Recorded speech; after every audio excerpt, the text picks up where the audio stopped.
Hi good people, welcome to my YouTube channel once again.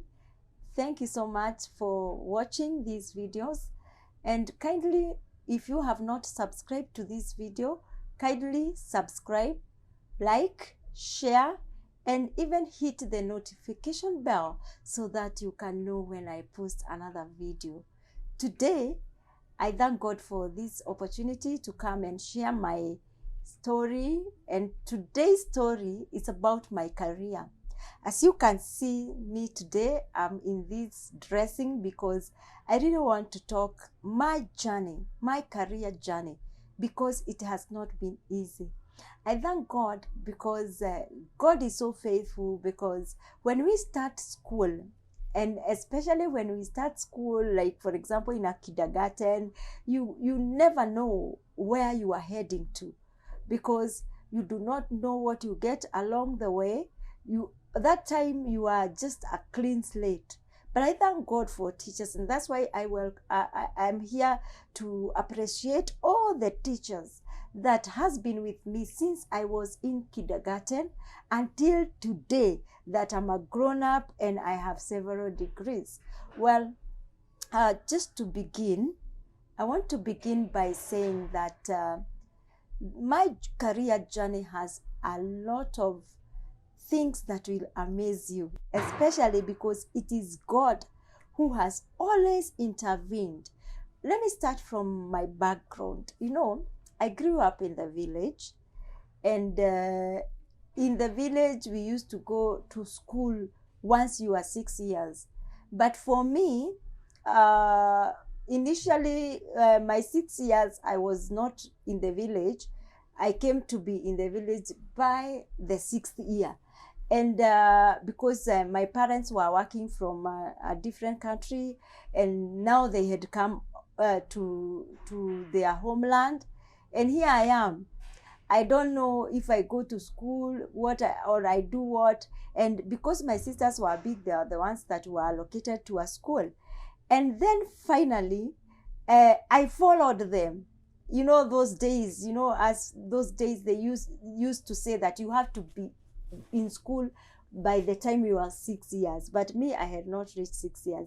But I followed them. And one thing that amazes me, that when I followed them, I could go and the teachers could see this bright girl. And I grew up becoming number one all the time. Actually, I never, from my nursery school until the time I graduated in class 8, I was between number 1 and number 3. And I thank God for that. But along the way, there were so many challenges. And that's what I want to share, so that I can encourage you there. If you're there and you are wondering, will I make it in life?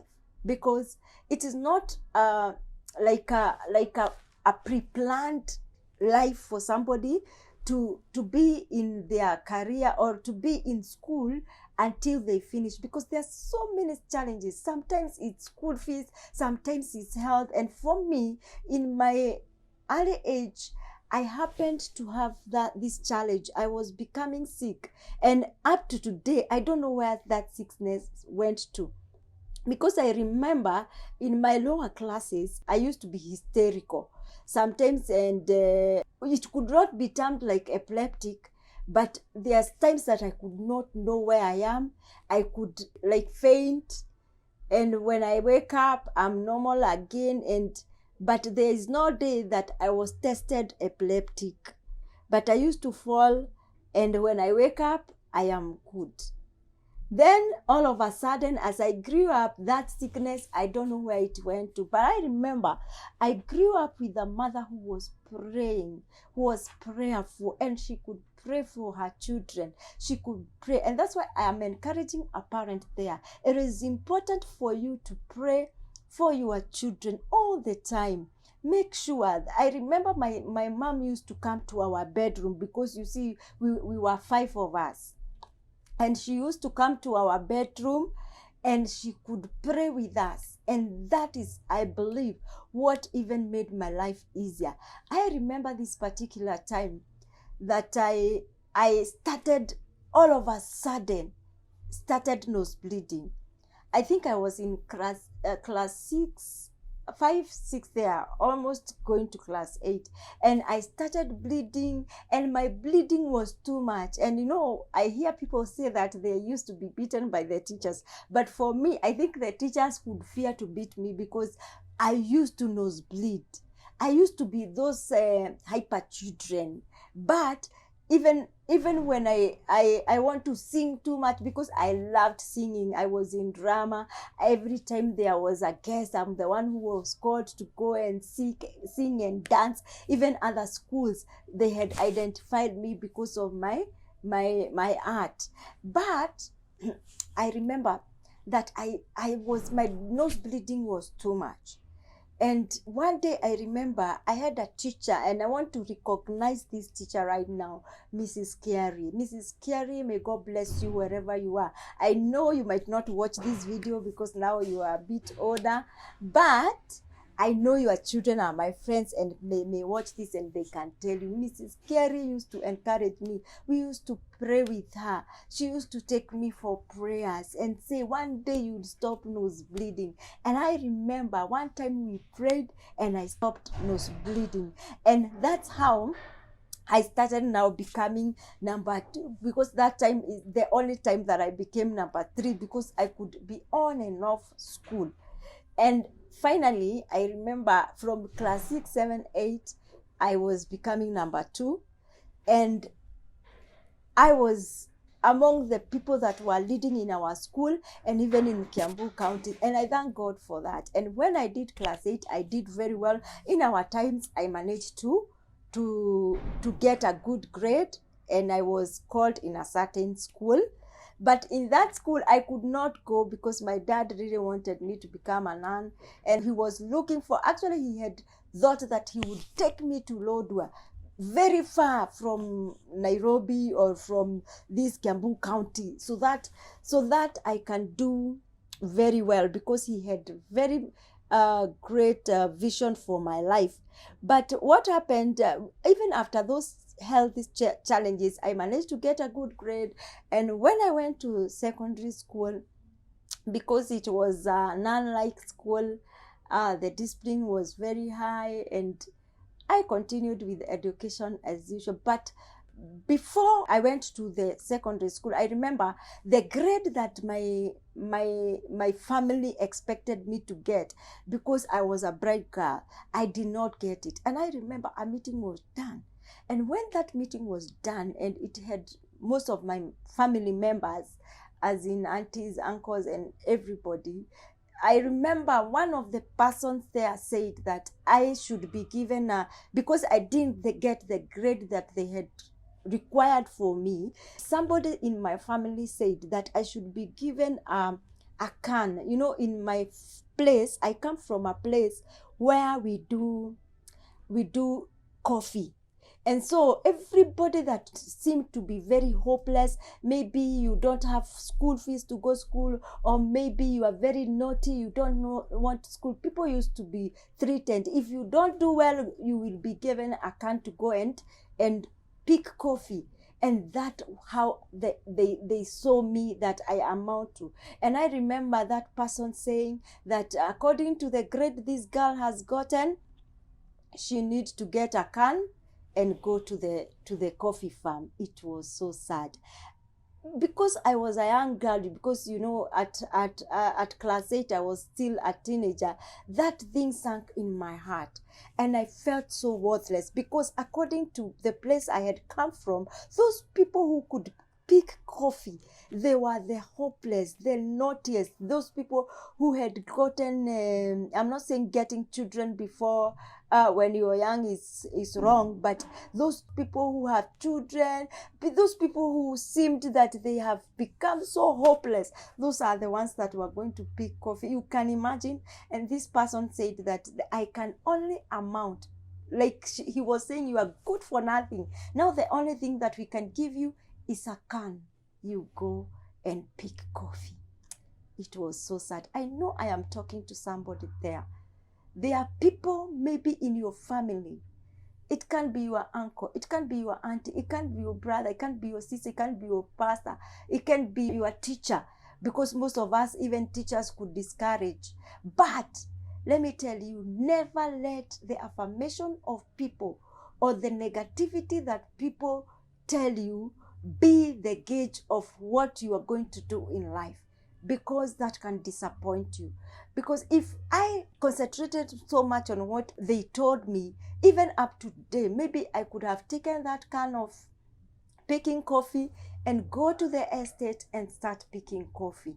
But thank God, because a God is not like a man. The Bible says in Numbers 23 and verse 19 that God is not a man to lie, nor a son of man to change his mind. Whatever he has promised, he will fulfill. Whatever he has purposed in your life, he will do everything that will concern you. And that is exactly what God did. Because even after all that, when they had said that I have become so hopeless, because they were expecting, there are those national schools that people really wanted us to go, and there were specific ones. They mentioned them by names. And if you did not manage to get a point to go to that school, they were feeling so bad. And that's why they had termed me worthless. And thank God that I located myself to that school that was very good. And I continued. And unfortunately, when I was in Form 4, something happened. I don't have to repeat it. I know you can refer to the other videos. I have shared the whole story of my life even after Form 4, and you can refer to my other videos. You can find it, the story of my life, and I know that you're going to get the whole story there. Today I want just to concentrate on career. And so I remember when I did my Form 4, still in Form 4, because of that thing that happened with to me in Form 4, I was not able to get a good grade also. You see, this is a person that has always given people hope, the hope of that I am an A student. But when the final exam comes, I don't know if it was being unfortunate, but something could happen and I don't get that good grade. And still, I did not get good grade. And because you're there, and I know maybe you have just done your exam, or maybe maybe you are about to, and people, they have graded you already, they already know what you're going to get, or even you have gotten and people look at you, are looking down on you. I want to tell you, you can still become all what you aspire to be if you do not give up. I told you in these my videos, you'll be getting a message of hope. And I want to give you hope and tell you that you will still make it. Because I did not give up. I didn't listen to what they were saying. I didn't listen to what people were telling me. Oh, we thought you will get a good grade, but now you will not. But now you have not gotten a good grade. And so I happened to do the exam and got not very good grade. And I knew this grade will not take me to a public university. And so that story of university was nowhere in my mind anymore. So I thought I just finished school and do other things. But because of the many things that you have listened to, other videos that I've shared, I was not able to continue with my school. And I remember I went to be a house girl, by the way. When I went, it's one of my auntie who took me to a bureau. And when I went to the bureau, I was taken to be a house girl. And when I went to that place, I remember I was bright, and my boss that time, she had people in the university. She was a lawyer and she had children who were big.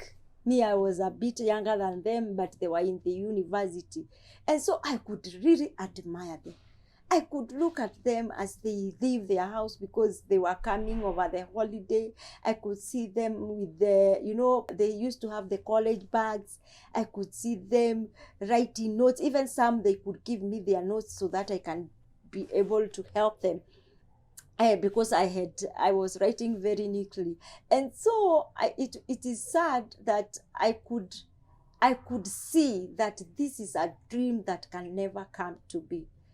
And so after that, there are many things that happened along the way, and I happened to leave that place, and I went to stay with my sister. I don't want to go to the other story because it's also in the YouTube. You can still listen to it. But I remember when I went to stay with my sister, I volunteered in a church, and I could be in the church all through. And I remember that time, it's when the bishop of that church, that time he was a pastor, he's the one who brought some people who were coming to do counseling, to just bring a short course for counseling. And because I was a full-time there, I had volunteered full-time. I was the one who was arranging even where they will be doing their classes and all that. And that's how I started now my counseling career journey. I happened to do that certificate, short course in certificate, and that's how the desire. And as I come back, I want us to go for a break. And when I come back, I will be able to continue now from there. You hear even how I will end up doing a degree and continuing with my career as we are sharing. So kindly, let's go for a break and I'll come back and finish. Thank you.